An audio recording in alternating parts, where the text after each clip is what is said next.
Islanders seem to lose their stars. When? Who? Oh, well, John Tavares just did it too. John Tavares walked out on the Islanders after telling the Islanders that he wants to be an Islander for life. He decides, you know what? I didn't tell you that my girlfriend or my fiance was taking a job in Toronto, and that's where I was heading, okay? He didn't say that, where the Islanders, Lou Lamoriello, actually sat down with him and said, listen, we'll trade you. We'll try to get something for you, and if you want to come back, we'll re-sign you in the offseason. No, I want to be here forever. And then he goes with his little pajamas. I call him pajama boy. He goes over there to Toronto and acts like a complete idiot, and he hasn't won crap, okay? And then what, Ziggy Palfy? Ziggy Palfy, the Islanders decided to part way with Ziggy Palfy because, first of all, the ownership, they didn't know who the owner was because he claimed he was a multi-billionaire when he was stealing money in Ponzi scheme, and it screwed the Islanders and set the Islanders back. So they couldn't re-sign Ziggy Palfy. And Pierre Turgeon, by the time Pierre Turgeon decided that he was out, his career was over thanks to Dale Hunter. So who did they lose? What did they lose? What started they lose? 3 guys.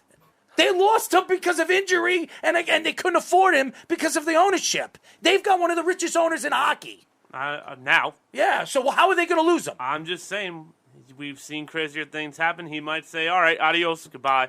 Who built the Washington? I think we have to consider when it comes to this, like, in John Tavares' era from 2009 to 2018, they went to the playoffs how many times? Twice. 3? Yeah, 2 or 3 times, yep. They've already done that 3 times in Mathew Barzal's 4 years here. Mm-hmm.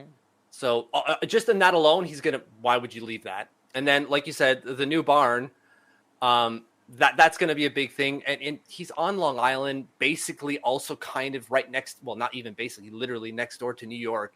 Like, when you talk about sports capitals of the world, it's New York, man. It really is. The endorsement money is there. And if you talk about the potential growth to any fan base, how many people live on Long Island? Isn't it like 8 million? Yeah, it's a lot. Too many. That's a lot of people to. And look, we all know that the Islanders fan base is not the biggest. That doesn't mean it can't be one of the biggest. Mm-hmm. They start winning, they continue winning, and Mathew Barzal is a focal point of that. I don't know, like that could turn around not just the fan base temporarily, but for the long term. This is the Islanders' biggest problem, and please don't lose a guess. I can't wait to hear this. Mm-hmm. You're never gonna be the team in New York. That doesn't. You're not. Hold on. That doesn't matter. But it does. No, it doesn't. It does. You're never gonna get more endorsements than the Rangers' top player or the Rangers' top star. That'll never happen. That's just how it means. What does that matter? Because it might mean something to Barzal. Why would I be second fiddle here when I can go to L.A. or I can go to Texas or I can go to Florida? You're going to go to L.A. as a hockey player? No. I'm just saying in general. In L.A., you can make the money. You go to Canada or you stay in New York. Canada, you can go to Canada and play with Connor McDavid. First of all, why would he be second fiddle here? They couldn't afford Mathew Barzal right now, even if they wanted to. No. I'm not saying he's a Ranger by any means. I'm not saying. He's not going to the Rangers either. I don't want him. But what I'm trying to You don't want him. It doesn't make sense. He's one of the top 5 centers in the league. No. I don't want him. No. I'm saying it won't work because then you got to do something stupid like trade Panarin, and no one on their right mind would say that. Well, but Mike this, I would take Barzal for Panarin. He just said it right over here. Who said that? Mike, the beef. He just said it. He just posted it. I would take Barzal for Panarin, and I think a lot of people would. It's a center that wins faceoffs. He's one of the fastest guys in the NHL. He's a goal scorer. If he said anything else stupid, I'm leaving the room and not coming. Michel, it's been a pleasure. Michel, you're a great guest.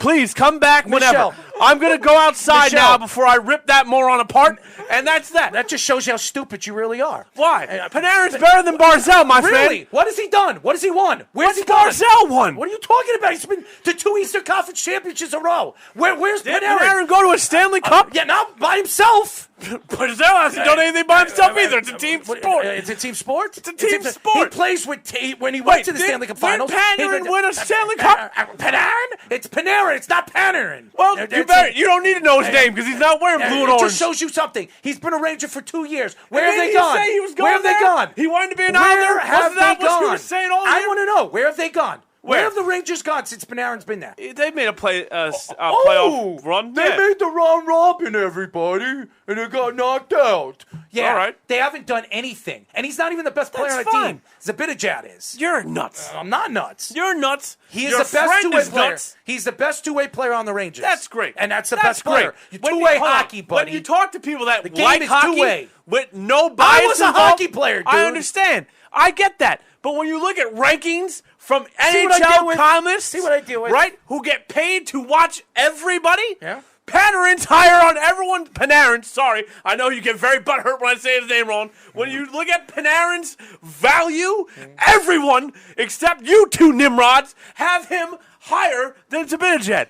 It's just how it goes. Center's more valuable. I get it. It's just how the life goes. It is. However, Panarin is an MVP candidate every year. MVP candidate. You hear this? Every year. Candidate.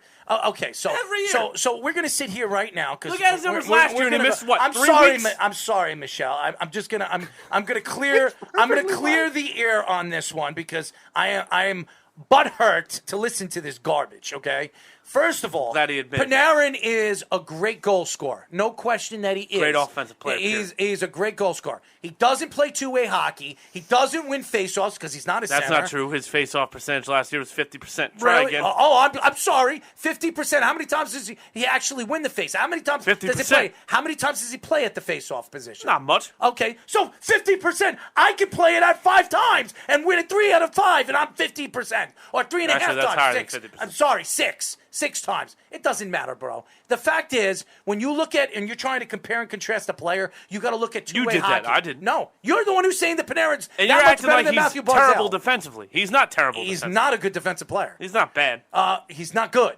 But he's not bad. He's not good, and that's all. That's facts. He's not. Well, why do you think they brought Kalon in? Why do you think they brought Kalon in? Why do you think they brought Kalon in? To get better team defensively. Okay. The team sucked defensively. But wait a minute. So hold on. Where we coming from here? When the Rangers brought him here, right? When John Davidson, brought him here. John Davidson did not bring him here. Who brought him here? It wasn't John Davidson. Who brought him here? Speedy. Who brought him here? Gordon brought him here. Right. No. Gordon brought it. It wasn't John Davidson. John Davidson was there. Another guy that later. And then they fired his ass another guy that got fired for no reason. morons. I agree with you. It wasn't a great idea to fire either one of them. No, they had Chris Drury. Woo! He's great. Chris Drury, well, it's Watch played how out. quick. I played hockey with him. Watch how quick he gets fired. Well, he's done a good job. Oh, yeah. He's a great job. Great job. What do you mean? Great job. Dude, you're watching the first 7 games. I understand, but that's what we got to base it on. It's a good job, I said. I didn't say great. I said good. 7 games. Okay. You base it on the games you play. Okay. Anyway, let's keep Michelle. Yes. Michelle? Yes. Are you there? I You am didn't here. lose us yet? Oh, I'm sorry. So anyway. Sorry, Michelle. No, it's fine. No. I'll take full credit for this. So you're the Islanders guy. Yeah. You're the guy that watches the Islanders. Correct. The Rangers call you and say, hey, you can have Panarin, and we want Barzal. What do you tell the New York Rangers? No. No. I'm loving it. No. I'm loving You it. say no. I'm loving it. This is why you haven't won a Stanley Cup in a damn near 2 decades. And what have the Rangers done, you dumb idiot? What do you mean? We won a Stanley Cup and we went to the 94. Stanley Cup last. We've done it more recently. Ooh, they lost against L.A. 4-1. Ooh, Well, that's they fine. were great. That's fine. That's They because the were Rangers delicious. said, "Oh, Henrik Lundqvist, block everything in sight." Okay. So that was my only my thing here is not that I don't want Panarin, because I very much do. Okay. It's Yeah, just I do if too. I'm going to lose a number 1 center, right? Like number 1 centers don't grow on trees, nor do elite level wingers, but I need both. And I can't give up. And obviously you have to give to get in this situation. I just wouldn't give up a number 1 center, because then I've got no one to play my number 1 winger with. And that's what I was saying. Yeah, your center is more important. A number 1 center is more important than the best winger or one of the top wingers in the league. Well, we're talking hockey, right? Joel Quenneville has resigned as the Panthers coach. Oh, wow. I'm not surprised. He resigned, eh? They let him do that. I'm telling you, the Blackhawks are in deep trouble. They're in deep trouble. Why are they They're in deep trouble. Why are they in deep trouble? There's a huge thing. They already got fined, $2 million by the NHL? Why? What are you talking about? Their video coach from the 2010 Stanley Cup team was caught sexually molesting one of the players. Oh, wonderful! This is great. I forget it was Kyle something. Kyle Beach, yeah, Beach Kyle Beach, yeah, and he came out yesterday and was explaining all that. Brad Aldrich was the coach that was involved in that, and was Quenneville involved with it too? I guess he didn't reveal anything. He was kind of silent on the matter. It sounded like he was hiding something. He took the Urban Meyer approach. Stan Bowman resigned as of Monday or Tuesday, and then a lot of dominoes. First of all, how does a grown man get molested? I don't understand Kyle Breach that. was probably a kid. No, at that time he was. Yeah, I think he's 31 now. Yeah, but he was 20. Yeah, he was 20. He's a grown man. That's a man. He's probably what? How tall is he? 6'2", 6'3"? I'm not sure. I don't really know who he is. He's a man. You can't listen. When you're 20, when you're 18 years old, you're considered a man. You can't let some other man attack you or molest you. Okay, you're not a 5, 6, 7-year-old kid. Okay, so I understand that, but it doesn't make any sense. It just doesn't. But again, it doesn't say his height; it just says his weight. Well, it doesn't say his height. So you have to take power dynamics into play, right? Yes. Like that's how we're specifically in hockey, right? When guys' literal careers are on the line, and you got a video coach that's pulling some stuff, and it's not just like he can't. You got to read the report. You got to read the report. 6'3". It makes a whole lot more sense. Yeah, the power dynamic is what allows this to but allowed this to happen and go essentially undetected for 11 years, right? Where you got a coach saying like, basically shut up or I'm going to take your job. And his job was essentially taken already because of the emotional ramifications of that action. And then everyone around him said like, we're not going to talk about this. We know what happened, but we're not going to talk about it because the Stanley Cup is more important. Which is absolute trash behavior by any human being. Absolutely. Yeah. I don't know. This is going to get really sticky. You know it is. Because once the reports really start to hit and what the NHL is going to have to do, behind it. And the NHL is going to be taking a brunt of this because if you look at all the documentaries that are on Netflix, this is going to turn into a documentary. This is aiming for those things. And with sports, people use sports to get away from everything. You want to get away from your family. You want to get for like 3 hours of your day to watch a game, a team that you're rooting for. You want to get away from this, and then you hear something sticky and disgusting like this. We know about the paternal thing. We know about Penn State, and now this thing comes out. This is going to get very sticky. And the NHL and Gary Bettman are going to have a lot to answer this, especially being that it's the hockey season's early. Quenneville is now gone from Florida. Florida's playing good hockey right now. Florida's the best team in hockey right now. They're undefeated. 14 points. Yeah. They're playing great hockey right now, and now you have a coach that is now stepping down. Probably, top-tier coach. Probably will never get another job again. No, definitely not. He'll probably never get a coaching job again. And you're going to have questions to answer, and Quenneville is going to have questions to answer. I understand that he's a kid, but you're 19, 20 years old, and you're 6'3", and you're almost 200 pounds. You shouldn't let another man push you around like that. You're a hockey player. This is what you're built to do. Fight back and take care of yourself. I was a hockey player for 15 years. I was a skinny, scrawny, 125-pound, mean SOB. I would go out there. Nothing's changed. That's true. Nothing has changed, but I'm a lot bigger.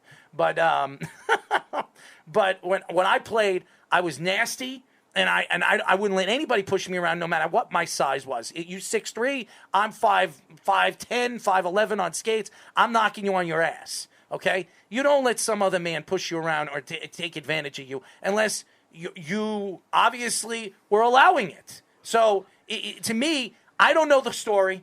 I don't know what's behind it, but I'm also looking at it. And you're 19, 20 years old. You're a man.